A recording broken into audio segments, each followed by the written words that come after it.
पता था छत्तीसगढ़ वालों की आवाज थोड़ी तेज होती है, पर आवाज तो बहुत कम है।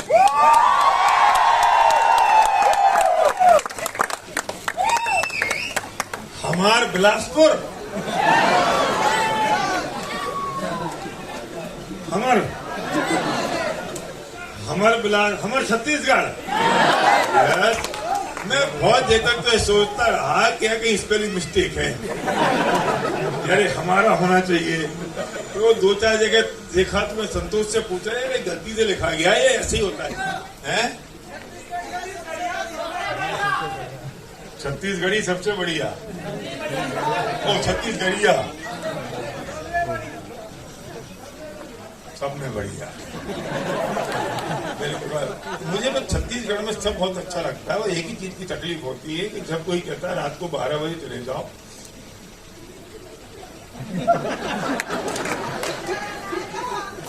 तो फिर मैं कॉमन लिसाज से कहता हूं भाई तू साथ में चल, क्योंकि मुझे पता चला कि वे लोग ही निषादी होते हैं।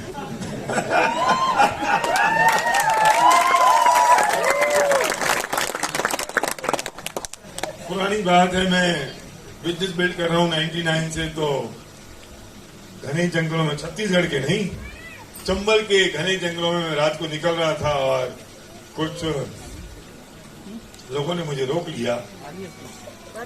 मैं समझ, भैया बैठ जाओ, सीढ़ियां बहुत सुंदर है यहाँ की, बिल्कुल बैठ जाओ, अगर सीढ़ियां भर जाएंगी तब मैं स्टेज पे बुलाऊंगा। आप ऊपर वाले भी नीचे आ जाओ, नीचे जगह है बैठने की। तो रात के 2 बजे थे, मैं कार में था और बड़ी हालत खराब, 3-4 लंबे लंबे लड़े वाले लोगों ने मुझे रोक लिया। मैं बाहर निकला, मैंने उससे कहा देख भाई मेरे पास कुछ नहीं है, पर एक चीज मेरे पास है, तुम डाका डालो, लूटो, तुम्हें जो करना है करो, लेकिन पार्ट टाइम स्पेयर टाइम में अगर कुछ काम करना हो तो मेरे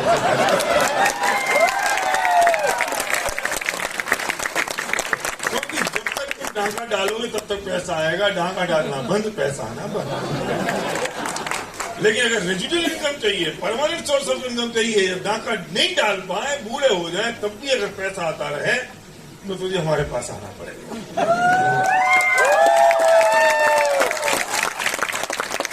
प्रोग्राम बहुत जबरदस्त चल रहा है, मैं पीछे से सुन रहा था और लगातार एक्सीलरेट प्रोग्राम चल रहे हैं। हम तो बिल्कुल ऐसे हो गए, बंजारे हैं, अपना सूटकेस तैयार है, कल एक जगह किया, एक जगह, कल एक जगह, परसों फिर एक जगह, लगातार। जिंदगी बहुत जबरदस्त है ना ये। आप जाओ बिल्कुल तैयार होके, पीछे कोई चाय कॉफी पियो, फिर आके फिर डांस करो, थोड़ा ठुमका मारो। देखो कल जबलपुर में भी ऐसे ही हुआ, आज बिलासपुर में हुआ, कल रायपुर में भी ऐसे ही होगा। तुम्हारे रायपुर तुमका तो वही रहेगा, चिंता मत करो। और लगातार पूरे देश में चल रहे हैं, बहुत मोमेंटम है, बहुत एक्साइटमेंट है, जबरदस्त, क्योंकि लोगों की जिंदगियां बदल रही हो। मैं आज बहुत सीरियस बात करने के लिए आपके पास आया हूं। अनूप जी ने बहुत बढ़िया बात कही, आपके दो नए यूसीडी चले गए, Gowda and family, Gowda and brothers, Prabhakar और संतोष, कल ही उन्होंने यूसीडी ब्रेक किया, इतना जबरदस्त मोमेंटम है। लेकिन मैं गंभीर बात करने आपके पास आया हूं, और वो ये है कि बहुत सारे लोग ऐसे होंगे जो जिन्होंने पहली बार फंक्शन देखा होगा, क्योंकि कोविड में जितनी ज्वाइनिंग हुई, जितने लोग अंदर आए, उन्हें तो कोई फंक्शन देखा ही नहीं। और उसके बाद हालत ये हुई कि जो लोगों ने पहले देखा था वे 2 साल में सब भूल भाल गए। तो मैं थोड़ी गंभीर बात करने आपके पास आया हूं, थोड़ी सीरियस बात करने आया हूं आपके पास। कोविड ने छत्तीसगढ़ को बहुत जबरदस्त तरीके से अपनी गिरफ्त में ले लिया था। अगर हिंदुस्तान के नक्शे में देखने जाए तो छत्तीसगढ़ में कोविड ने बहुत कहर ढाया। हिंदुस्तान में भी पहली वेव में लोगों ने समझा कि लोग डरे हुए थे पर नुकसान नहीं हुआ, और हम तो पहली वेव में निपट गए। हम पूरे फैमिली के 4 लोग कोविड में चले गए, हम हॉस्पिटल में भर्ती हुए, और पता नहीं था कि जो अस्पताल जाता वो लौट के आएगा कि नहीं। वो मोमेंट, वो क्षण हमारे लिए बहुत कष्टदायक था, मेरे लिए, मेरे से ज्यादा सर्वज्ञ के लिए, मेरे बेटे के लिए, कि जब वो परिवार के 3 लोगों को हॉस्पिटल में भर्ती करके आ रहा हो, एक साथ परिवार के 3 लोग हॉस्पिटल में भर्ती हो रहे हो, और वो खुद कोविड पॉजिटिव हो, जब लौट रहा हो, तो आधा घंटे बाथरूम में जाके रोया इस बात के लिए कि पता नहीं पापा मम्मी तो आ जाएंगे, दादी लौट के आएंगी कि नहीं, क्योंकि उनकी एज 85 ईयर ओल्ड है वो। और मुझे बहुत शांति थी, मैं बहुत पीस में था। मेरा 1 महीने तक मेरा फोन बंद था, मैं अपना पढ़ रहा था, लिख रहा था, मैं कुछ सोच रहा था, मैं अपना काम कर रहा था, कुछ सुन रहा था। और ये पता है पीस क्यों थी? मैं अपना तजुर्बा आपके साथ शेयर करना चाहता हूं। मुझे पता था कि अगर मैं मर भी गया तो मेरी पत्नी, मेरे बच्चे, मेरी बूढ़ी मां को पैसों की वजह से कोई दिक्कत होने वाली नहीं है। आज भी करा जाएगा वो तो उसकी तो भरपाई कोई कर ही नहीं सकता, लेकिन मैं अगर चला गया और आप नहीं मानेंगे 29 दिन मेरा फोन बंद था, मैं कोई कम्युनिकेशन में नहीं था, कोविड था और अगले महीने मेरा चेक बढ़ के आया। तो मुझे लगा मैं सही जगह पर हूं, मुझे लगा मैं सही बिजनेस पे हूं, मुझे लगा मैं जो कर रहा हूं वो सही कर रहा हूं, क्योंकि भगवान बहुत मौके देता है आपको चेक करने के लिए बार बार कि आप जो कर रहे हैं वो सही है या नहीं। दूसरी वेव आई, डरे हुए तो थे लोग, लेकिन हर घर में बीमारी थी और हर दूसरे घर में मौत थी। और आपके भी, मैं गारंटी के साथ कह सकता हूं, आपके भी परिचितों में, रिश्तेदारों में, मित्रों में, दोस्तों में, अड़ोसी पड़ोसियों में 2, 5, 7 लोग तो चले गए होंगे। और आपके पास ये कहानियां में से ज्यादा होंगी कि वो चला गया तो उसके परिवार की क्या दशा हो गई, वो निकल गया तो उसकी पत्नी विधवा हो गई, उसके बच्चे अनाथ हो गए, उसकी पत्नी मर गई तो वो आदमी अकेला रह गया। होंगी मेरे से ज्यादा कहानियां। और हमारे परिवार में जबलपुर में एक नितिन वाकले, आप जानते हैं यूसीडी था, वो उसकी पत्नी नम्रता, और नितिन जिंदगी से लड़ाई लड़ते लड़ते एक दिन पहले तक हमसे बात कर रहा है, हमसे बात कर रहा है, अपनी अपलाइन से बात कर रहा है, भूपन से बात कर रहा है, डाउनलाइन टीम से बात कर रहा है, और पता चला अगले दिन खबर आ गई कि नितिन हमारे बीच में नहीं रहा। पंगा बहुत जोर से कहां चल रहा है, वो चलेगा ना, वो बंद थोड़ी होगा, गर्मी लगेगी चलेगा तो ना, ठीक है चल तो कोई बात नहीं। वो बात करते करते पता चला गया नितिन नहीं रहा, नितिन चला गया। कल हम जबलपुर में थे, मैंने नम्रता को स्टेज पर बुलाया, मैंने उससे पूछा कि बेटा एक बात बताओ कि पति चला गया तो चला गया, उसको कोई भरपाई तो कर नहीं सकता, लेकिन नितिन के जाने के बाद तुम्हारी फाइनेंशियल पोजीशन में कोई फर्क पड़ा? उसे बहुत बढ़िया जवाब दिया जिसकी मुझे उम्मीद भी नहीं थी। वो बोली भैया हमारी लाइफ स्टाइल में कोई फर्क नहीं आया। मेरा एक क्वेश्चन है आपसे बहुत सीधा सटीक कि अगर ये चिराग बुझ गया तो आपकी पत्नी और आपके बच्चों की जिंदगी में कोई परिवर्तन आएगा या नहीं? अगर परिवर्तन नहीं आएगा तो आप गलत जगह आ गए हैं। आपने जितने रुपए का टिकट लिया, दूसरा रुपए उतने डबल पैसे लेके आप जाके बाहर चले जाइए, कोई दिक्कत नहीं है, मुझे खुशी होगी। आपकी जिंदगी में कोई परिवर्तन नहीं आएगा, आप जो काम कर रहे हैं सही कर रहे हैं, इतना पैसा आपके पास है, आपके पास रेगुलर इनकम है तो आप जा सकते हैं।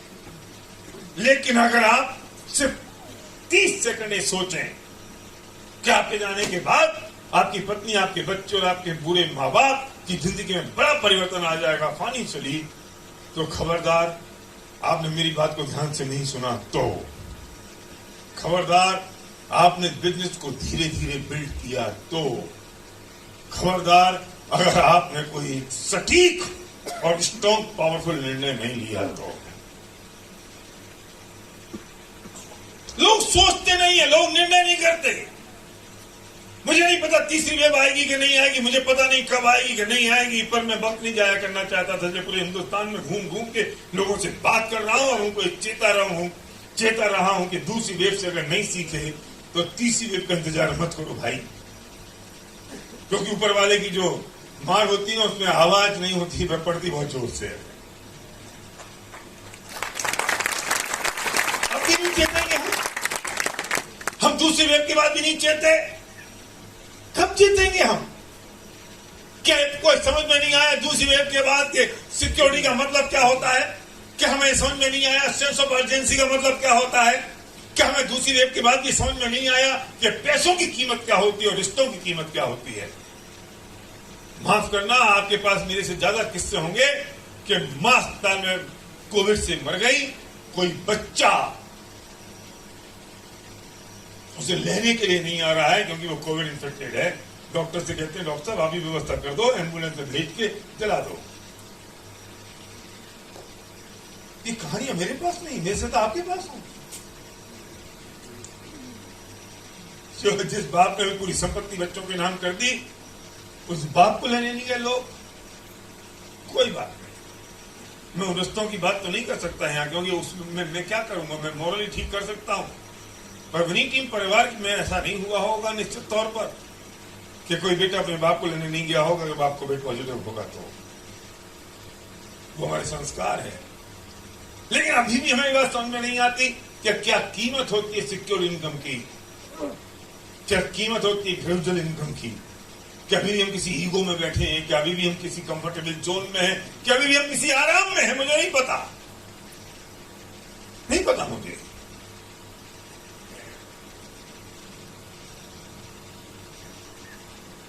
आपकी अप्लाइंग टीम बहुत जबरदस्त है, विनिंग टीम का सपोर्टिंग सिस्टम बहुत जबरदस्त है। मैं आपके पास क्या सिखा दूंगा? मैं आपको आज कुछ नया नहीं है मेरे पास आपको सिखाने के लिए। मेरे पास इतनी सी बात है कि मैं आपको एक चेता सकूं, जता सकूं, बता सकूं और आपको एक बार अलर्ट कर सकूं कि हम अब नहीं जीतेंगे तो कब जीतेंगे।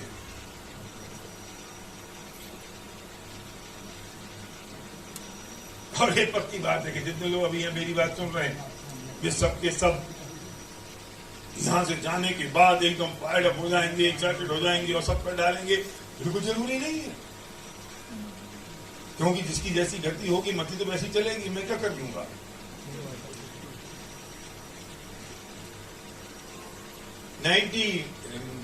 सन 2000 की बात है कि मैं बेलगांव में गया, और बेलगांव कर्नाटक में एक जगह है। मैं अपनी किसी डाउनलाइन के साथ गया किसी व्यक्ति को प्लान दिखाने के लिए। वो आदमी का पता चला कि इसका तो बेटा पागल है। मैं थोड़ा खुश हो गया, इसलिए खुश नहीं हो गया बेटा पागल है, मैं इसलिए खुश हो गया मैं सही जगह आ गया कि इसकी बर्निंग डिजायर हो सकती है, इसका हॉट बटन हो सकता है कि इसका बेटा पागल है। तो इसे कोई एक सिक्योर इनकम की जरूरत है, एक रेजिडुअल इनकम की जरूरत है, एक परमानेंट सोर्स ऑफ इनकम की जरूरत है, और शायद मैं इसे एक बिजनेस दिखा दूं और इसकी जिंदगी परिवर्तन आ जाए। मैंने प्लान शुरू किया। वो भाई साहब ने ऐसे सड़े सड़ाए बेकार से नेगेटिव क्वेश्चन करना शुरू किए, मैंने प्लान को बीच में बंद कर दिया। मैं घर के बाहर निकला, मेरी डाउनलाइन मेरे साथ थी। बोला भैया क्या हुआ? मैं कुछ नहीं हुआ बेटा। तुलसीदास जी एक चौपाई कह गए हैं कि प्रभु जाको दारुण दुख देही, ताकि मति पहले ही हर ले। समझते उसका मतलब? कि तुलसीदास जी कह रहे हैं कि भगवान जिसको दारुण दुख देते हैं, दारुण दुख मतलब बहुत ज्यादा दुख, दुखों की पराकाष्ठा जो होती है, ज्यादा तेज, बहुत ज्यादा दुख जिसको देते हैं, उसकी बुद्धि पहले ही हर लेते हैं। अगर उसकी बुद्धि नहीं हरेगी तो दुख कैसे मिलेंगे? तो प्रभु जाको दारुण दुख देगी, ताकि मति पहले ही हर लेगी। चिंता मत करना संतोष, तुम कहते भैया वो नहीं आया, वो नहीं आया, वो नहीं आया। कैसे आएंगे? कैसे आएंगे? प्रभु जाको दारुण दुख देगी, ताकि मति पहले ही हट लेगी। जिसकी जैसी गति होना निश्चित है, उसकी मति वैसी चलेगी। वो तुम हाँ कैसे करेगा? प्रभाकर कैसे करेगा? ये प्रभाकर बैठा है। मैं जब 2 साल पहले यहाँ आया था तब इसकी पत्नी कहती थी भैया नौकरी कर रहे हैं, नौकरी नहीं छोड़ रहे हैं, ये इनको नौकरी छुड़वा दो। मतलब पता नहीं लोगों को मेरे में क्या लगता है। दुनिया में तो लोग ये कहते हैं भैया नौकरी लगवा दो, मैं जाता हूं तो लोग कहते हैं भैया छुड़वा दो। गजब हो गया। और इस बार जब मैं आया तो पता चला प्रभाकर की नौकरी 1 साल पहले सवा साल पहले नौकरी छोड़ दी। कितनी उम्र है तुम्हारी अभी? 39। जवान आदमी 39 साल का नौकरी छोड़ के बैठा हुआ है और लोग तलाश कर रहे हैं नौकरियां मिल जाए। हम अभी दिसंबर के महीने में भीलवाड़ा में एक सरकारी जॉब में राजन दीक्षित यूसीडी, उस सरकारी जॉब से वो रिजाइन कर रहा है, उसका सेलिब्रेशन करने जाएंगे। सरकारी नौकरी सोचो तो सही भैया, नहीं करना, क्या करना? सरकारी नौकरी, 4 गुनी इनकम तो यहां से आ रही है, क्या करेंगे? पर जितने लोग इस हॉल के अंदर बैठे हैं, आप लोग, उनके लिए भी तुलसीदास जी एक चौपाइयां कह गए हैं कि प्रभु जाको दारुण दुख ना देही, ताकि मति ना हर लेही। तब तो आप बैठे, तब तो आप बात को सुन रहे हैं, तब तो मेरी बात को आप सीरियसली, पता नहीं जाने के बाद क्या होगा, क्यों नहीं? मेरा क्वेश्चन ये है सबसे बड़ा। मैं 99 से लेके आज तक इस बिजनेस में इतना एक्साइटेड हूं, सिर्फ इस वजह से। मैं पागलों की हद तक काम करता हूं सिर्फ इस वजह से कि मैं जानता हूं कि इस बिजनेस से सिक्योर्ड इनकम आती है। और एक नम्रता वाकई नहीं है हमारे पास, लाइन लगी है। और आप जानते हैं जो फ्रंट लाइन में जो लोग बैठे हैं, मैं आपसे क्वेश्चन पूछना चाहता हूं, अपने लिए नहीं, अपने बच्चों के लिए, अपनी पत्नी के लिए बिजनेस को करना होगा। और मैं मेरी बहनों से और माताओं से कहना चाहता हूं, तुम्हारे पति अगर नहीं समझ रहे हैं ना, तो समझाओ, तुम्हारे पास ताकत है, तुम किसी भी तरीके से समझा सकती हो।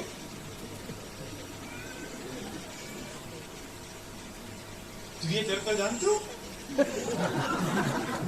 नहीं जानते क्रिएट चरित्र? लोग सुन लो, क्रिएट चरित्र सुन लो। एक बनारस से पढ़ के 2 पंडित आए और निकल रहे थे एक गांव से। बहुत ज्ञानी थे, बहुत समझदार थे, पंडित थे, बनारस से पढ़ के लौटे थे, 4 वेदों के ज्ञाता थे। तो एक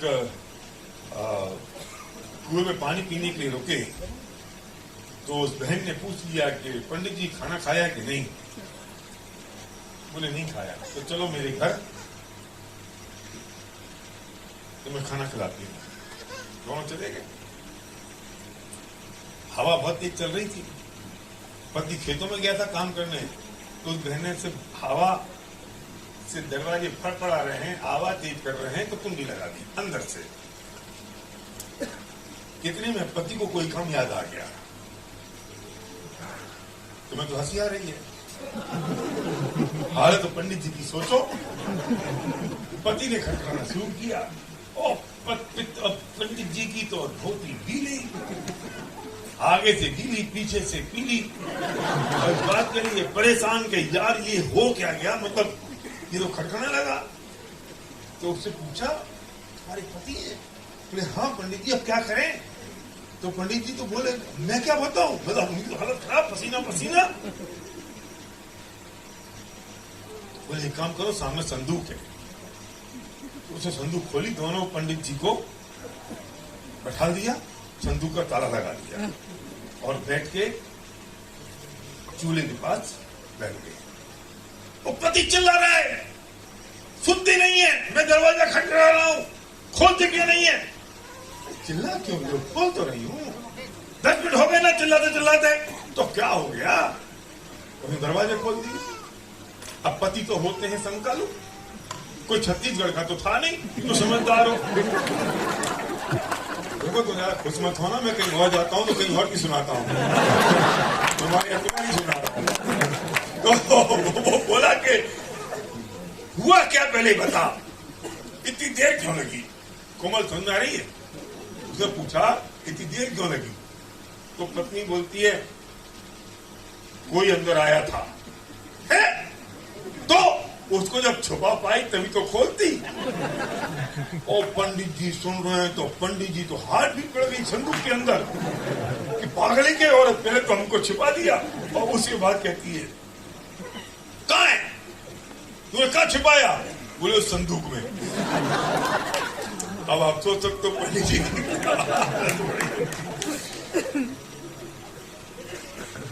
पति बोला ताला लगा है। अच्छा ताला लगा है। उसने अपनी कमर में से चाबी निकाली, करधोनी में चाबी फंसी होती है ना, निकाली होगा, फेंक के मारी, लो खोल लो। अरे राम, पंडित जी की हालत की अजीब नालायक औरत है।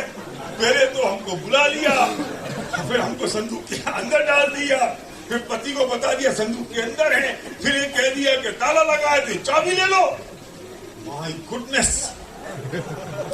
तो आप सोच सकते हो पंडितों की क्या हालत हो रही होगी। इतने में उस पति ने वो चाबी का गुच्छा उठाया और जैसे ही ताले के पास खोलने के लिए गया और इसने अपने पल्लू निकाला और मुंह में ठूंसा और जोर से ठाका मार के हंसी, जोर से ठाका मार के हंसी। पति बोला हंसी क्यों है? बना दिया ना पागल।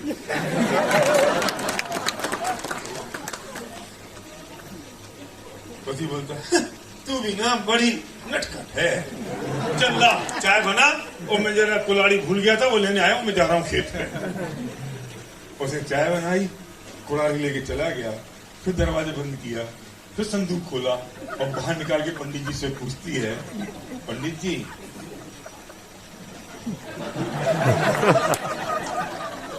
तुमने पूरी दुनिया के चरित्र पढ़े होंगे, लेकिन तुमने कोई तिरिया चरित्र पढ़ा के नहीं।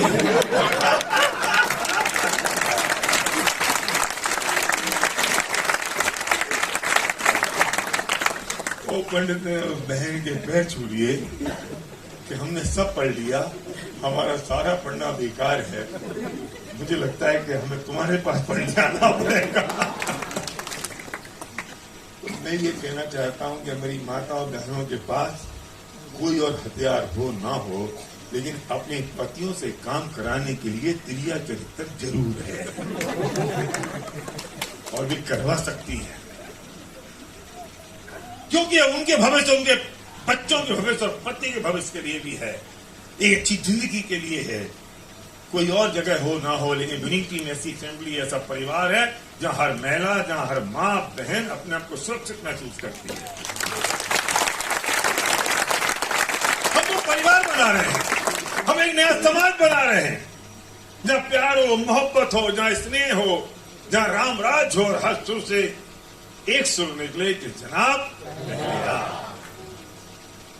आप सोच नहीं सकते कैसे समझाएं। हमें 22 साल हो गए इस इंडस्ट्री में, 22 साल। आपने सुना अभी अनूप को कि अनूप की जिंदगी में क्या परिवर्तन आया। आप देख रहे हो कि अभी संतोष ने, प्रभाकर ने नया घर ले लिया। आप देख रहे हो कि श्यामल विश्वास ने गाड़ी खरीद ली और न जाने कितनी, मुझे बताया था कितनी 40-50 गाड़ियां इस छत्तीसगढ़, इस एरिया में हमारी टीम में आ गई हैं। आप सोच सकते हो।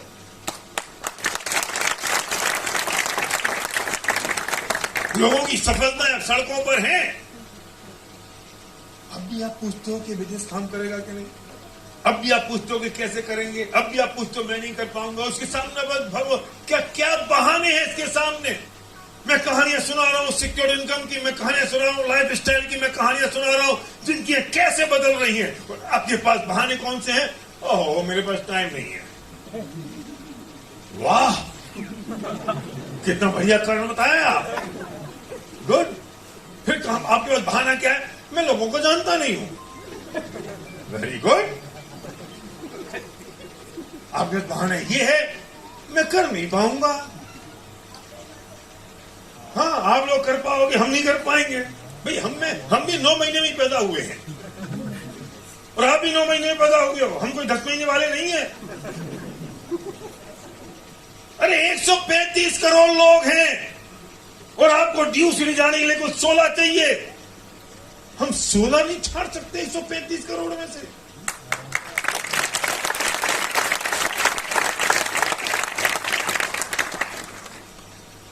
कौन लोग चाहिए आपको? हमें कौन लोग चाहिए? जहां को प्रभु दारुण दुख नहीं देई। हम उन लोगों को छाटने के लिए निकले हैं और तुम उनसे परेशान हो रहे हो। तुम अभी तक उनके पास गए हो। जहां को प्रभु दारुण दुख देई। ताकि मत तुम उनके पास जा रहे हो जिनकी मति पहले हट ली, अब उनके पास कहते हो कर लो। तुम क्या समझते हो कि हमने जितनों को दिखाए वे सारे आ गए? नहीं दोस्त, आप में और मेरे में एक ही फर्क है कि मैंने आपसे ज्यादा लोगों को बिजनेस दिखाया है, आपसे ज्यादा लोगों की नो सुनी है, बस। कुछ रॉकेट साइंस नहीं है, कोई नई चीज नहीं है, जो कुछ है वो हमने सब आपको परोस दिया है। अरे एक दुकान के सामने अगर दूसरी दुकान खुल जाती है तो कंपटीशन हो जाता है, आपकी इनकम कम हो जाती है। तीसरी दुकान खुल जाती है तो फिर कंपटीशन बढ़ जाता है। लेकिन किसी का ठेला हो तो, हम तो ठेले वाले हैं, हमारा ठेला लेके चल देते हैं। हम 8 कंट्रीज में अपना ठेला लेके घूमते हैं।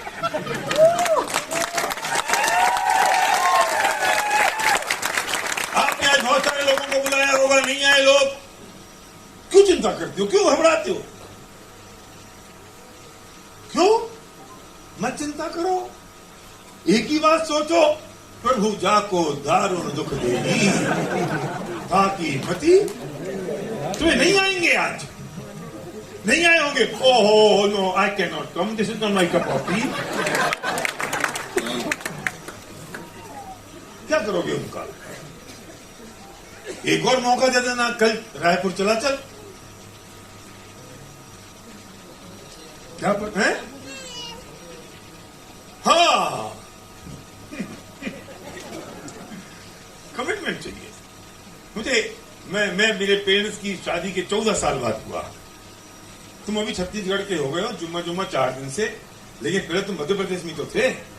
हाँ, तो मेरा जन्म मध्य प्रदेश का है, मैं विदिशा का हूं। मैं भोपाल के बाद विदिशा है, वहां मेरा जन्म हुआ। हम तो 79 में जयपुर पहुंचे। तो मेरी शादी, मेरे पेरेंट्स की शादी के 14 साल बाद में हुआ। और ये बात तो मुझे बहुत पहले से पता थी, लेकिन अभी 2-4-5 दिन पहले मुझे क्लिक की कि जब मैं पैदा हो रहा था 14 साल बाद, और मेरे फादर घर पे नहीं थे। लोग कहता कमिटमेंट, उन्हें 1 साल पहले कमिटमेंट कर दिया था। मैनपुरी एक जगह उत्तर प्रदेश में, वहां प्रवचन करने जाना था उनको। पैसे नहीं मिलते थे, पैसे नहीं लेते थे, सिर्फ प्रवचन करने जाते थे 10 पॉल्यूशन में। तो 1 साल पहले कमिटमेंट कर दिया तो चले गए। मैं सोच रहा था कि यार मेरे फादर ने गजब किया, तो मैं पैदा हो रहा हूं वो छोड़ के चले गए। मेरी मां ने नहीं कहा ओ कैसे जा सकते हो, ये मेरा अकेला बच्चा है क्या, तुम्हारा भी तो है। ये आजकल की जो बिटियां हो गई है ना, इन्हें बहुत वो रोग आ गया है बराबर का। इनका बस चले तो ये आधा खुद पैदा करें, आधा पति से पैदा करें, चलता नहीं है बस। देखो टोटी हम साफ कर रहे हैं, सूचू तुम करो। अरे भाई क्यों, अरे क्या हो गया इसमें? तुम छोटी हो गई, कोई बड़ा हो गया। ये फैमिली है, हम मिलके काम कर रहे हैं, हम मिलके।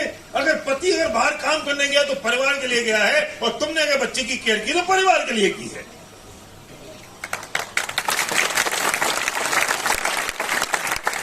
नहीं, कोई मेरा अकेला बच्चा है क्या? आधा तुम्हारा भी है भाई, आधा क्यों? पूरा नहीं है दोनों का। आफत हो गई है। एक बार मैंने मेरे से कहा, एक दोस्त, भाई चल आज मीटिंग है, चलते हैं दोपहर। नहीं, वो मेरे ना बच्चे के सोने का टाइम है। मैं, तू क्या करेगा, बच्चे के सोने का टाइम है? मेरा बाप तो छोड़ के चला गया था, वो तेरे बच्चे का सोने का टाइम है। नहीं, वो सोएगा तो तुम क्या करोगे जब वो सोएगा? तो हम देखेंगे। तुम देखोगे बच्चा सो रहा, तुम देखोगे? तेरी पत्नी देख लेगी? नहीं, यहाँ फिर लफा हो जाएगा। वो कहती है भाई आधा तुम्हारा भी आधा मेरा भी है। तुम्हें कि तुम दोनों देखोगे? बड़ा हो जाएगा ना तो बच्चा तुम्हारी शक्ल भी नहीं देखेगा, इसलिए कि तुमने अपनी जिंदगी में किया क्या।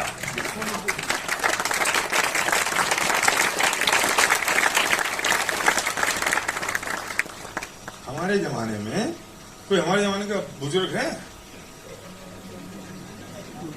कोई नहीं दिख रहा मुझे मेरे जमाने का बुजुर्ग। हाँ भाई साहब, आप मेरे जमाने के बुजुर्ग हो गए।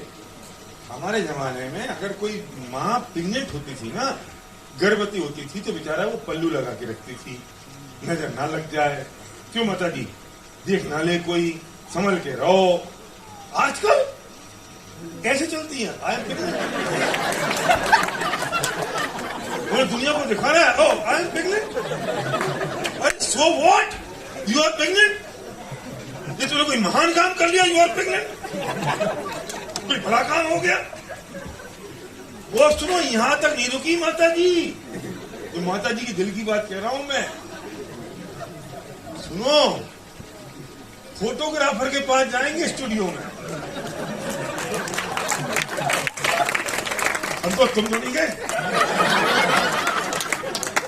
फिर वो फोटो खिंचवाएंगे ऐसे, और फिर वो पति कान लगाएगा कब बखत मारा।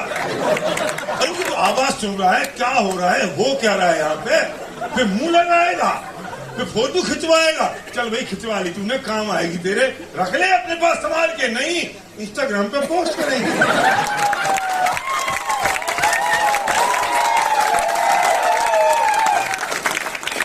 चलो फिर तुम्हें पोस्ट कर दी ना, नहीं फिर चेक करेंगे कितने लाइक आए। अरे तुम प्रेग्नेंट हुई हो, तुम दूसरे के लाइक्स देख रही हो, वो तुमको लाइक्स दे। फिर उनको कहना है कि आधा मेरा है आधा तेरा है। ओ माय गॉड, कहां चला जाएगा जमाना ये। और हम जैसे समझाएं, ओ तुम तो पुराने आदमी हो।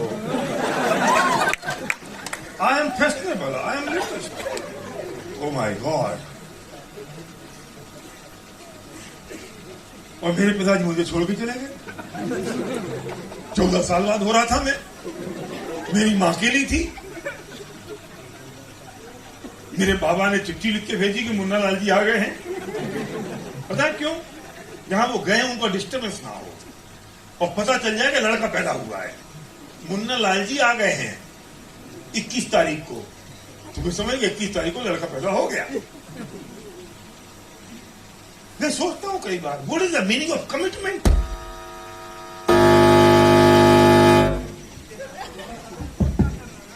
ठीक है, टाइम थोड़ी हुआ संदीप, कुछ अर्थिंग हो रही है देखो।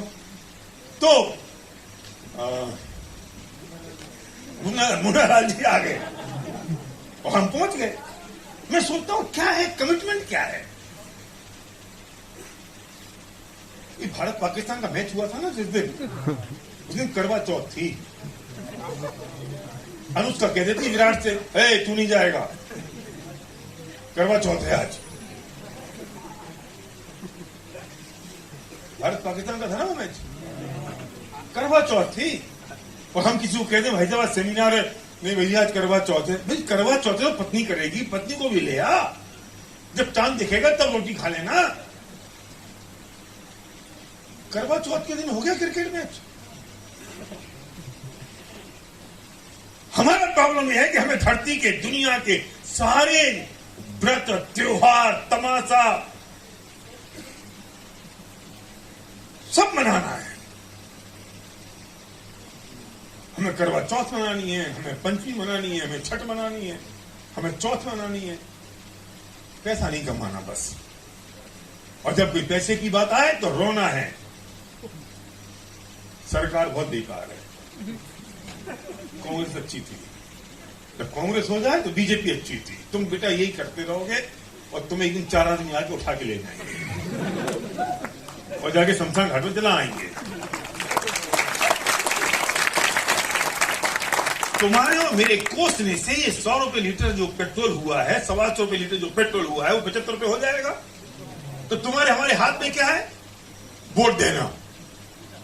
वो 5 साल बाद आएगा और तुम जिसको वोट देते हो वही सरकार आ जाती है। तुम्हारे हाथ में महंगाई को रोकना नहीं है दोस्त, कमाई करना है। हमें महंगाई इसलिए लगती है क्योंकि हमारी कमाई कम है। मैं जब पहली बार मैंने पहली बार मारुति खरीदी थी तो मैं एवरेज देखा करता था, 16 आ रहा है, 17 आ रहा है, 15 आ रहा है। साला बच, ये तो 16 आ रहा था, इसका 15 कैसे आ गया। और जिस 17 आता था बस मिठाई बांटते थे। अभी पोर्चा खरीदी ना, उसे एवरेज पता है कितना है? 6।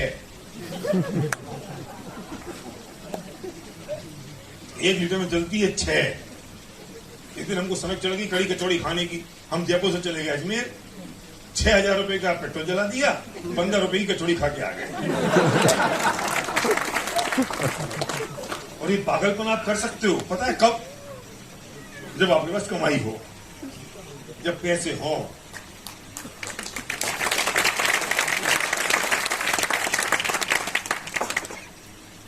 वरना पूरी जिंदगी भर गरीबी को कोसते रहो, पूरी जिंदगी भर सरकारों को कोसते रहो, समाज को कोसते रहो, और जो अमीर लोग हैं उनको कोसते रहो। इससे हम अमीर बनने वाले नहीं हैं। अमीर बनने के लिए उस व्यक्ति का आप एहसान अदा कीजिए जिसने आज दोपहर आपको यहाँ बुलाया है और आपसे कहा है कि चलो एक बिजनेस अपॉर्चुनिटी है, तुम्हारी जिंदगी बदल सकती है। मैं आज एहसान मंद उस व्यक्ति का जिसने मुझे पहली बार इस मीटिंग में लेके गया 22 साल पहले। अगर वो लेके नहीं जाता तो मैं आज आपके पास खड़ा नहीं होता। मैं भी कर रहा था कुछ ना कुछ कोलू के बैल की तरह। कोलू का बैल पता है आपको? नहीं पता कोलू का बैल? कोलू का बैल जब जब चलता है तब तब पैसा तेल निकलता है। क्या गुरुचरण पता है कोलू का बैल? नहीं, ऐसा कोलू का बैल ऐसा होता है, ऐसा चलता है तेल निकलता है, चलना बंद तेल निकलना बंद। हम भी 9 बजे जाते हैं, शाम को 6 बजे आते हैं, पैसा आता है। जिस दिन जाना बंद पैसा आना बंद।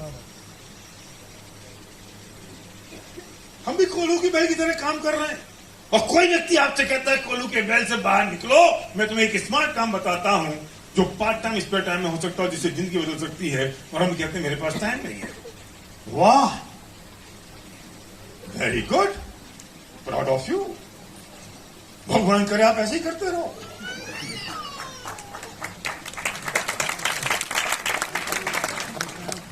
जिंदगियां बदल रही हैं दोस्त, लोगों की जिंदगियां बदल रही हैं। मुझे बहुत खुशी होती है जब मैं जाता हूं किसी के नए घर में, जब मैं जाता हूं किसी की नई गाड़ी में, जब मैं जाता हूं किसी के, जब वो जो फोटो भेजता है कि भैया आज मैंने अपनी वाइफ के लिए, वो कल्लू को उससे पहले फोटो आया कि मैंने अपनी वाइफ के लिए लाख रुपए की ज्वेलरी खरीदी है।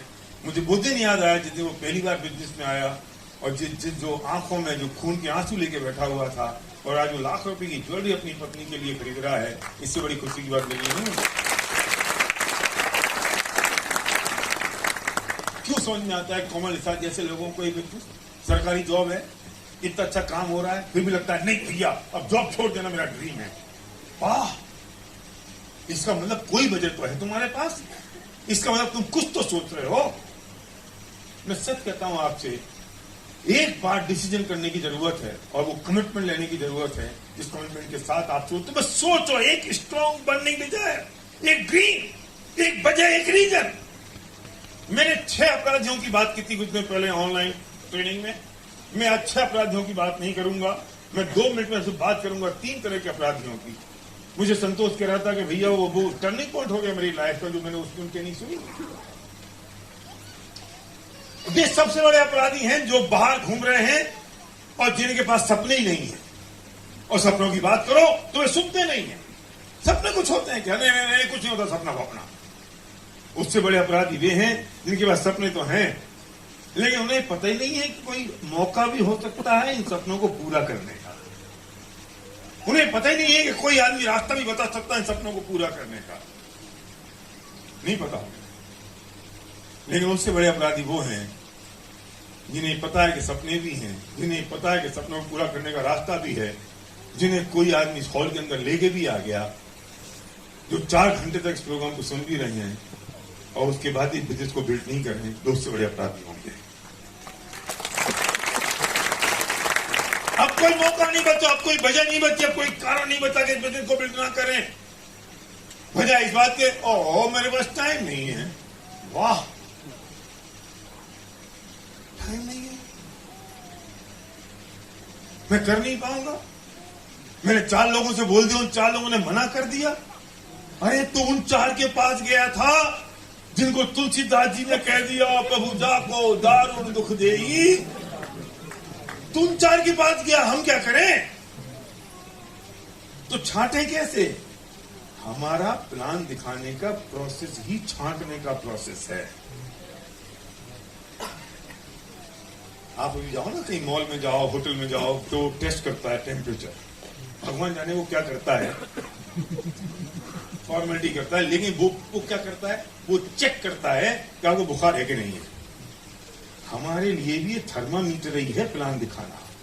हम प्लान दिखाते हैं, उसको चेक करते हैं ये तैयार है कि नहीं है, दारुण दुख वाला है या दारुण दुख नहीं दे ही वाला है। तो हमें इतना चेक करना होता है, इसके अलावा हम कुछ और चेक नहीं करते। मैं सिर्फ इतना सा कहना चाहता हूं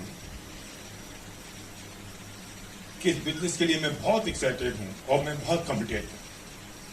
मुझे वो एक्साइटमेंट भी पता है, मुझे वो कमिटमेंट लेवल भी पता है, मुझे वो एक्साइटमेंट भी पता है, मुझे वो ये भी पता है कि कौन लोग किस सीरियसनेस के साथ इस बिजनेस को बिल्ड करते हैं। लेकिन एक ही तकलीफ होती है जब कोई व्यक्ति शॉर्टकट मारने की कोशिश करता है और वो सोचता है कि शॉर्टकट से मेरा काम हो जाएगा। मैं इतनी बात पक्की कहता हूं कि शॉर्टकट से किसी का काम होने वाला आज तक नहीं है, ना हुआ है, क्योंकि शॉर्टकट से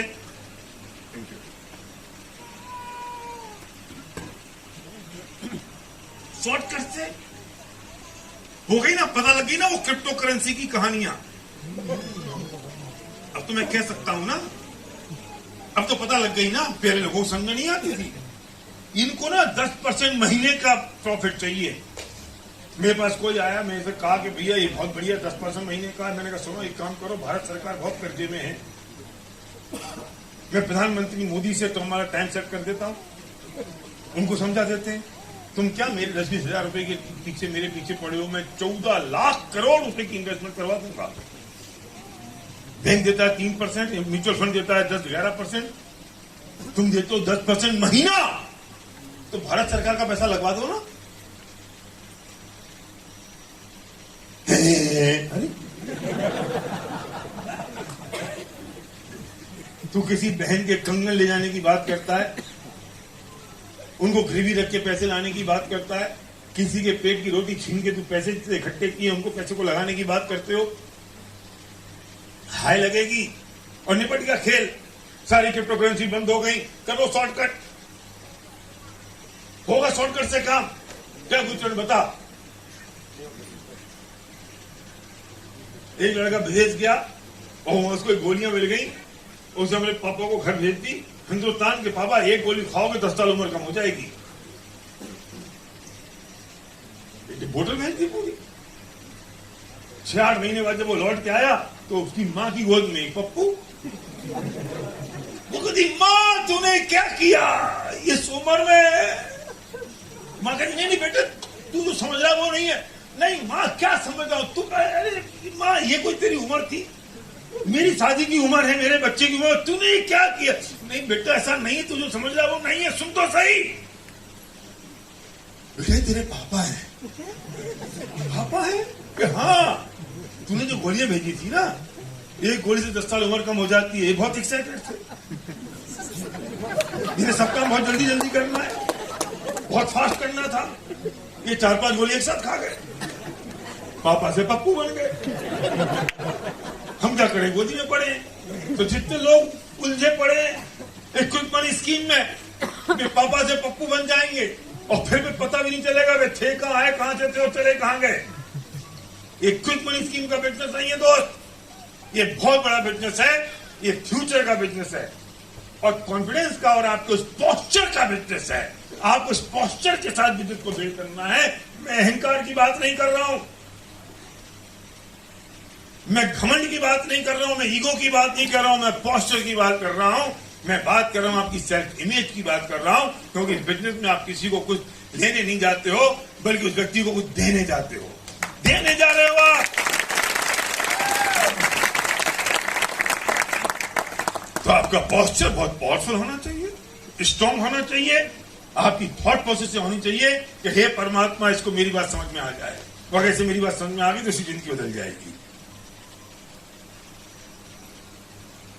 आजादी के बाद की बात है और रसिया के राष्ट्रपति आए हिंदुस्तान, नेहरू जी बैठे थे और गोविंद वल्लभ पंत बैठे हुए थे। नेहरू जी थोड़े सोफे पे ऐसे बैठ गए रसिया के राष्ट्रपति के सामने। मीटिंग खत्म हो गई, गोविंद वल्लभ पंत को अच्छा नहीं लगा। उन्होंने कहा जवाहर सुनो, तुम 35 करोड़ भारतवासियों के प्रधानमंत्री हो, तुम्हारा पोस्चर इतना लो कैसे हो सकता है? तुम इतने कमजोर कैसे हो सकते हो? तुम उस राष्ट्रपति के सामने ऐसे कैसे बैठ गए? तुम्हें ऐसे बैठना चाहिए था। मैं आपसे कहता हूं, आप जब प्लान दिखाने जा रहे हैं ना, आपका पोस्चर पूरा स्ट्रांग और सही होना चाहिए, क्योंकि आप नहीं हैं, आप विनिंग टीम के प्रतिनिधि हैं। आप वहां अपनी पूरी अपलाइन टीम का प्रतिनिधित्व कर रहे हैं। आपके साथ आपके बगल में स्टीव भारेल बैठा हुआ है जब आप किसी को प्लान दिखाते हैं। जाइए, खोलिए सक्सेस प्रोफाइल उसके सामने और बताइए अपने सारे चचाताऊ को सक्सेस प्रोफाइल में कौन है। विनिंग टीम परिवार के लोग हैं, मेरे परिवार के लोग हैं। अरे किसी के मामा के चाचा के फूफा का लड़का एमएलए होता है तो गाता फिरता है पूरी दुनिया में, अपना कजिन एमएलए है। कजिन है वो क्या? कोमल बोल, मामा के चाचा के फूफा का लड़का, वो पहचानता भी नहीं होगा। और ये तो तुम्हारे बेटा फर्स्ट कजिन है जो सक्सेस प्रोफाइल में है, क्योंकि इनका बाप और दादा तो एक ही है। और जब किसी के बाप और दादा एक हो तो वह एक ही परिवार होता है कि नहीं? तो जाओ शान के साथ दिखाओ सक्सेस प्रोफाइल में लोग, ये मेरे परिवार के, मेरे खानदान के लोग हैं।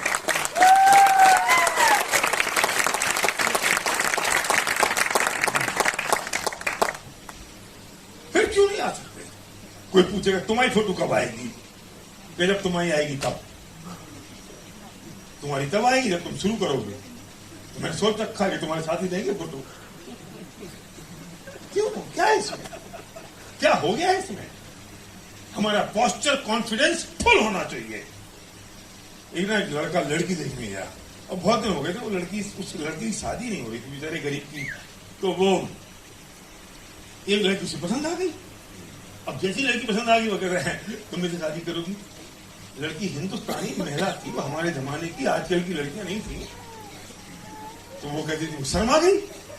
आजकल की लड़कियां तो क्या है, WhatsApp, hi how are you, will you marry me, लड़के से पूछती, लड़का शर्मा जाता है।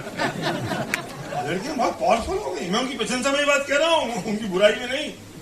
मुझे आज तो बिलासपुरी रुकना भाई, कल सुबह जाऊंगा मैं, मुश्किल हो जाए मेरी जान को। तो बेचारी वो शर्माती लड़की थी, तो बेचारी शर्मा गई। इसको लगा कि पता नहीं हाँ करेगी कि नहीं। तुम चमेली, तुमको मैं पसंद हूं कि नहीं? तो वो बेचारी और शर्मा गई। अब इसको और शंका हो गई, इसको बहुत पसंद आ गई थी। चमेली प्लीज घुटनों के बल बैठ गया, मना मत करना। बेचारी तो मुंह छुपा लिया। चमेली मैं तुम्हारे पैर पड़ता हूं, मना मत करना प्लीज। लड़की भागी अपने पिता के पास और पिता से कहा कि पापा, लड़का तो अच्छा है पर मुझे पति चाहिए, नौकर नहीं।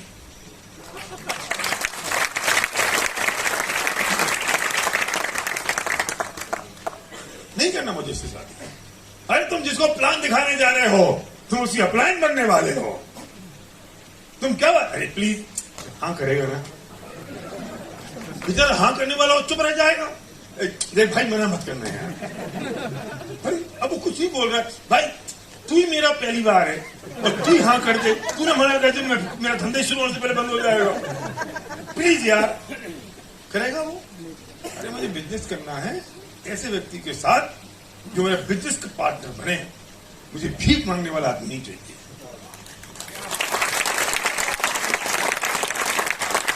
आधे से ज्यादा काम तो टीम एक्सरसाइज में पूरा हो जाता है कि वो तैयार है या नहीं है। अगर तैयार है तो मैं उसके साथ काम करूंगा, और तैयार नहीं है तो मैं उसके साथ काम करने वाला नहीं हूं, क्योंकि मुझे किसी आदमी की जरूरत नहीं है। क्योंकि जो आएगा वो आएगा, जो नहीं आएगा वो नहीं आएगा। मेरे पास जितने भी चैलेंजेस हैं, वे सारे के सारे चैलेंजेस इस बात के लिए नहीं है कि मैं बिजनेस बिल्ड कर रहा हूं या नहीं। मेरे सारे चैलेंजेस तो मेरे अपने क्रिएट किए हुए हैं। और मैं एक बात और कहता हूं आपसे कि क्यों चिंता करते हो? आप डिसाइड करते हो शादी करना, बारातियों को ढूंढने जाते हो?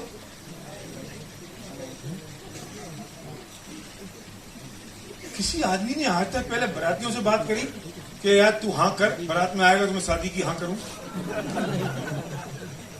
और बाराती अगर मना कर दें तो ये शादी नहीं करता है? हम ये क्या करते हैं, भाई साहब देखो मैं 2-4 से बात कर लेता हूं, 2-4 तैयार होंगे तो मैं भी शुरू कर दूंगा। वाह, तू जिंदगी भर कुंवारा रहेगा। एक बाराती हाँ करने वाला नहीं है, लेकिन दूल्हा अगर तैयार हो जाता है तो बाराती दौड़ दौड़ के बारात में शामिल होने के लिए आ जाते हैं।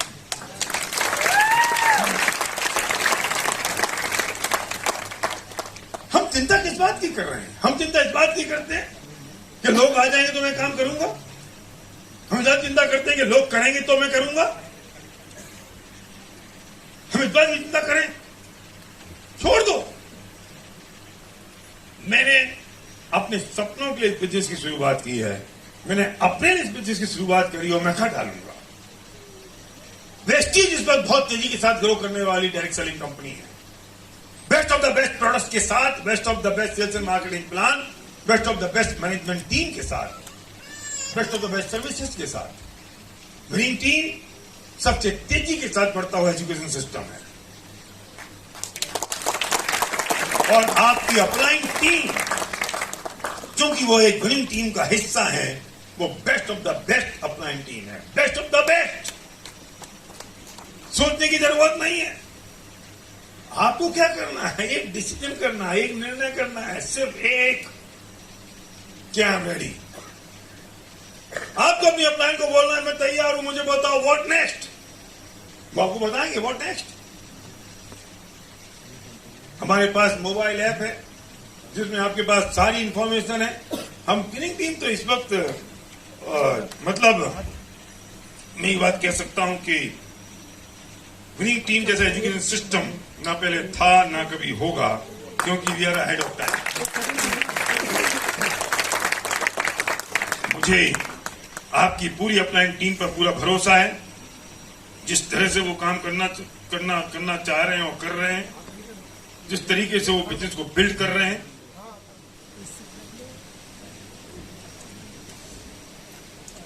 मेरे लिए एक कंसर्न बहुत बड़ा है। और कंसर्न ये है कि हम सेंस ऑफ अर्जेंसी के साथ काम कर रहे हैं। कब्रिस्तान का सबसे अमीर मुर्दा बनने से अच्छा है कि जिंदा रहते हुए हम अमीर बन जाएं। हम अगर आराम से काम करेंगे तो कब भोगोगे, कब एंजॉय कब करोगे जिंदगी को। इसलिए कहता हूं सेंस ऑफ अर्जेंसी चाहिए, स्पीड चाहिए। और आप बहुत बढ़िया जगह पर रह रहे हैं, मैं इसलिए छत्तीसगढ़ की बात कर रहा हूं कि यहां अपॉर्चुनिटी की बहुत कमियां हैं।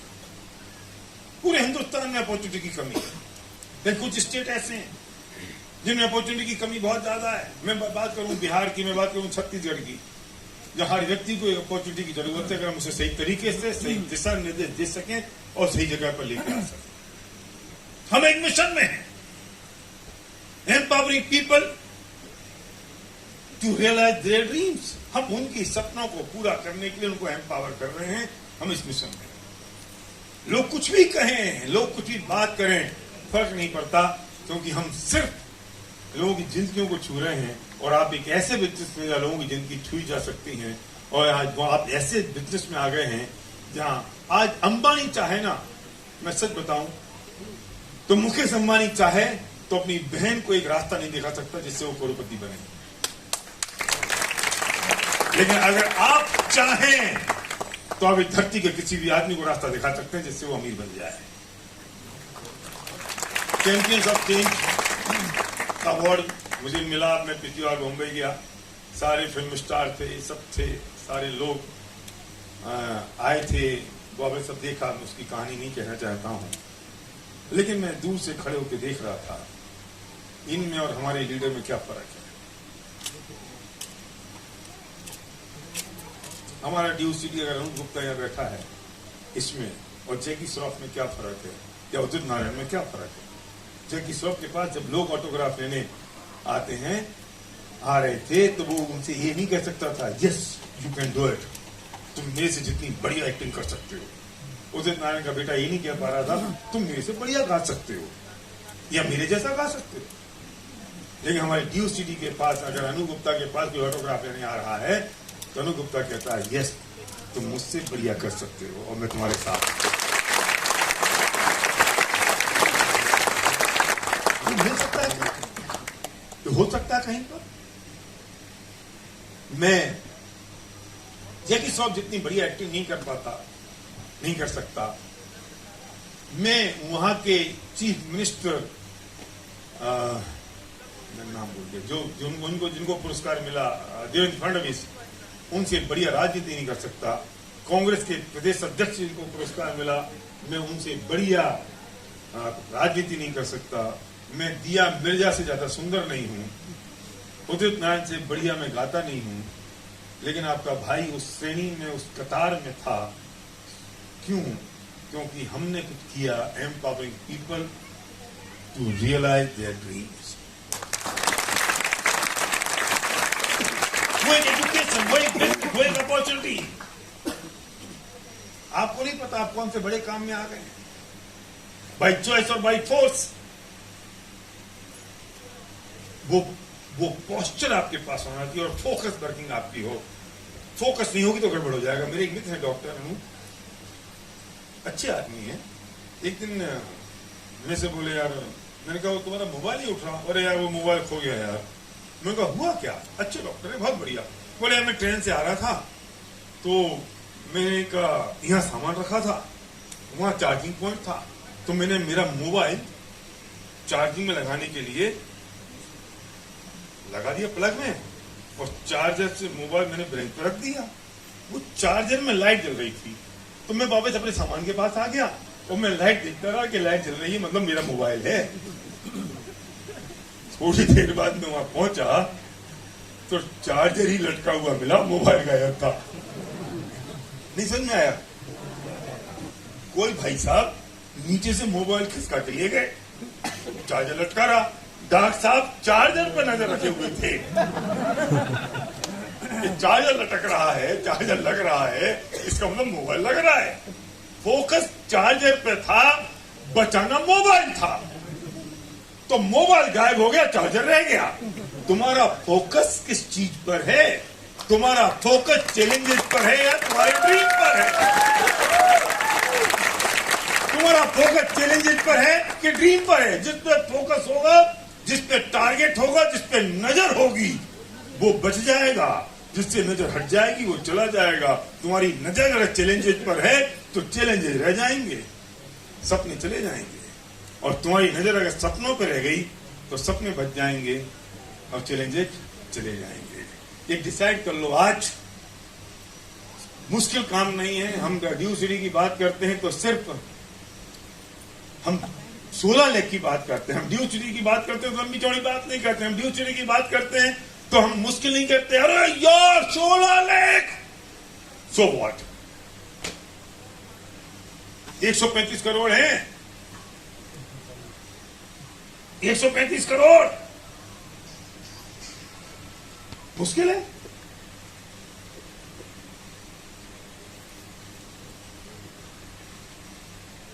मुझे बच्चों को देख के बात याद आ रही है। ये जो बच्चे बैठे हैं, ये जो सुन रहे हैं ना बातें, ये यूं ही समझते हैं ना कैसे सुन रहे हैं।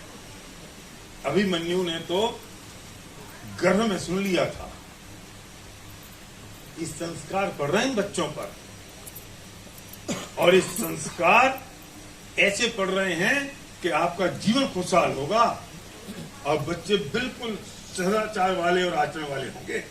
आपको नहीं पता है बात, मैंने भोगा है। मैं मेरे बच्चों को, सर्वज्ञ को, सिद्धि को छोटे से हर मीटिंग में, हर फंक्शन में, हर सेमिनार में लेके जा रहा हूं। वो सीधे उनके दिमाग में पड़ रहे हैं। मैं उनके साथ उलझा नहीं इस बात के लिए कि अरे यार बच्चे ना, ओहो मैं कैसे निकल सकता हूं। कुछ ऐसे लोग होंगे, महान लोग, अरे यार बच्चों में टाइम डालना पड़ता है ना, इसे मैं बिजनेस को बिल्ड नहीं कर सकता। बच्चों में ध्यान देना पड़ता है, टाइम डालना पड़ता है।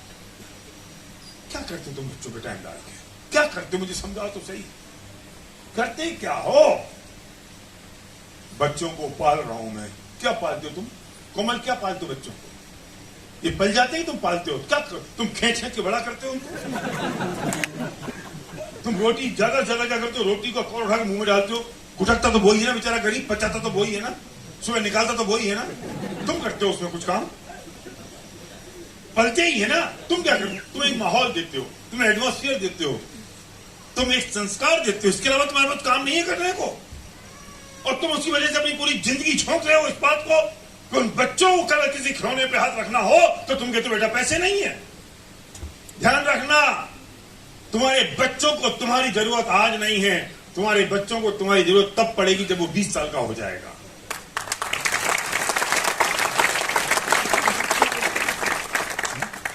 मेरी पीढ़ी निकल गई प्रभाकर।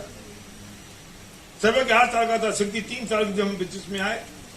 मैं भी थोड़े दिन पहले उनसे बाहर डेक पे बैठ के झूले पे बात करते हुए पूछ रहा था कि बेटा हमने तुम पे उतना टाइम नहीं डाला, हमने तुमको पढ़ाया नहीं, ट्यूटर ने पढ़ाया, हम काम करते रहे, तुम अपना काम करते रहे।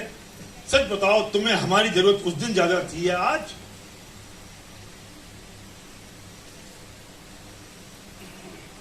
नहीं तो हम भी स्ट्रगल करते रहते और तुम भी स्ट्रगल शुरू कर देते और सबकी जिंदगी स्ट्रगल में निकल जाती और संस्कार नहीं मिलते।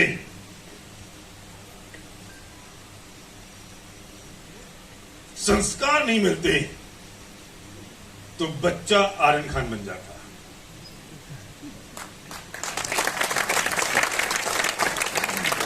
तुम्हें संस्कार की जरूरत है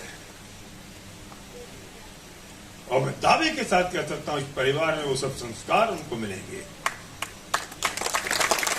क्योंकि हम पीढ़ियों के लिए बिजनेस को बिल्ड कर रहे हैं। उन्हें पता है कि मेरे पापा मेरी मम्मी क्या काम कर रहे हैं, उन्हें पता है कि मेरे पेरेंट्स कौन से महान काम में लगे और ये मेरे लिए काम हो रहा है। उन्हें गर्व महसूस होना चाहिए। मैं नहीं चाहता हूं कि तुम्हारे बच्चों के कमरों में किसी मसल फुलाते हुए फिल्मी हीरो के या हेलमेट लगे हुए किसी क्रिकेट स्टार के फोटो लगे। मैं नहीं चाहता हूं कि तुम्हारे बच्चों के कमरे में आधे नग्न कपड़े पहने हुए किसी फिल्मी हीरोइन के फोटो लगे। मैं चाहता हूं कि तुम्हारे बच्चों के कमरे में तुम्हारे फोटो लगे, उनके पेरेंट्स के फोटो लगे और उन्हें लगे कि यार ये हमारी जिंदगी के हीरो है। उन्हें लगना चाहिए हमारी जिंदगी के हीरो है क्योंकि तब उसके लिए तुम्हें जिंदगी में कुछ करना पड़ेगा, तब तुम अपना हीरो मानेंगे। और तुम वो 9 से 6 9 से 6 9 से 6 9 से 6 करते रहोगे तो तुम्हें हीरो मानेंगे। सही करते हैं, तुमने भी कर लिया, फिर तुम रिटायर्ड हो जाना, एक छतरी मिल जाएगी, एक शॉल, एक अलार्म घड़ी, फिर बुला जाना। बच्चे चले जाएंगे कहीं और तुम पजामा पहन के और बनियान पहन के घर में बैठे रहना। फिर बच्चे कहेंगे यार पापा आप समझते तो हो नहीं, तुम कहना पूरी जिंदगी लगा दी बेटा, तेरे पे टाइम डाला, तेरे को पढ़ाया, तू कहते समझते नहीं हो, कुछ कर गुजरना पड़ेगा। और ये मौका है। लोग सोचते हैं क्या करें, अब कहने का अब कहने का आपके पास अधिकार नहीं है कि क्या करें। अब नहीं है अधिकार कहने का, वो अधिकार आप खो चुके क्योंकि आप आज आ चुके, तो अधिकार आप खो चुके। बस गुजरात में एक जगह है गिरनार, और गिरनार जूनागढ़ के पास है, बहुत अच्छी जगह है। 11,000 सीढ़ियां हैं। सर्वज्ञ जब छोटा था 5-6 साल का होगा तो हम गिरनार गए, तो हमने कहा भाई तू घर में रुक जा, धर्मशाला में हम जाते हैं ऊपर। नहीं मैं भी चलूंगा। मैं कहा बेटा नहीं चल पाएगा। नहीं चढ़ लूंगा। अब बच्चे को कौन समझाए, चल चढ़े भाई साहब। 11,000 सीढ़ियां थी। 500 सीढ़ी के बाद बोलता है पापा और कितनी है। मैंने कहा मर गए, अब वापस जा सकते नहीं है। इस हालत में 11,000 चढ़ सकते नहीं है और इसको कंधे पे उठा के जा सकते नहीं है, तो क्या करें। लेकिन ऐसे कुछ जंगी बच्चों के लिए भंगी पापा भी चाहिए। तो मैंने कहा सुन एक काम कर, तू एक सीढ़ी चढ़ सकता है। हाँ पापा चढ़। ये चढ़ गया। मैंने कहा एक और चढ़ गया, एक और चढ़ गया। मैं सच कहता हूं 11,000 सीढ़ी चढ़ गए। आपको इतना बड़ा बिजनेस बनाने के लिए कुछ नहीं करना है, सिर्फ एक फंक्शन।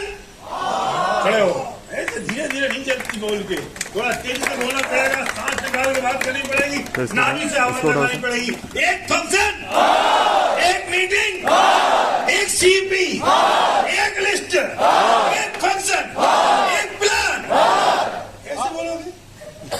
तुम ज्यादा ताकत तो मैंने लगा दी, तुम जैसे बैठो जेब में हाथ डाल के सीधा हाथ उल्टा हिलाओ। एक प्लान, एक मीटिंग, एक फंक्शन, एक सीपी, एक बुक, एक प्लान, एक लिस्ट।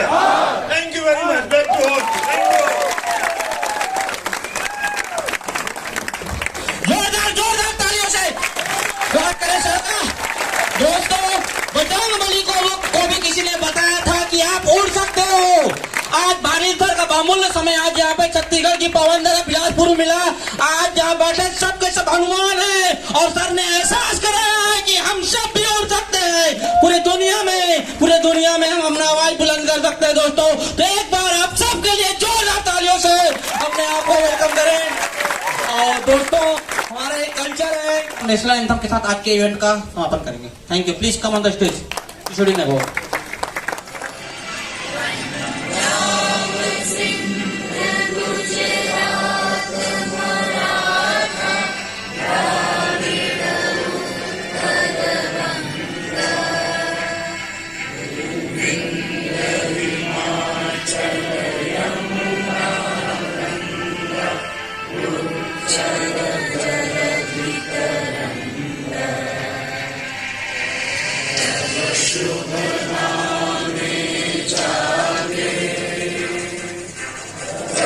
शुभ आशीष मांगे,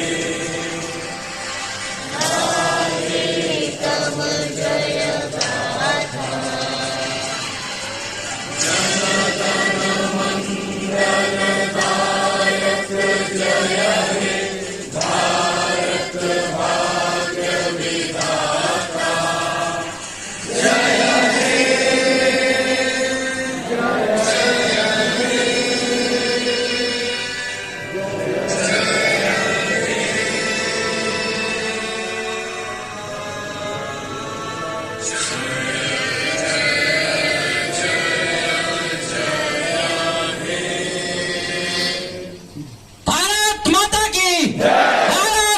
की वंदे।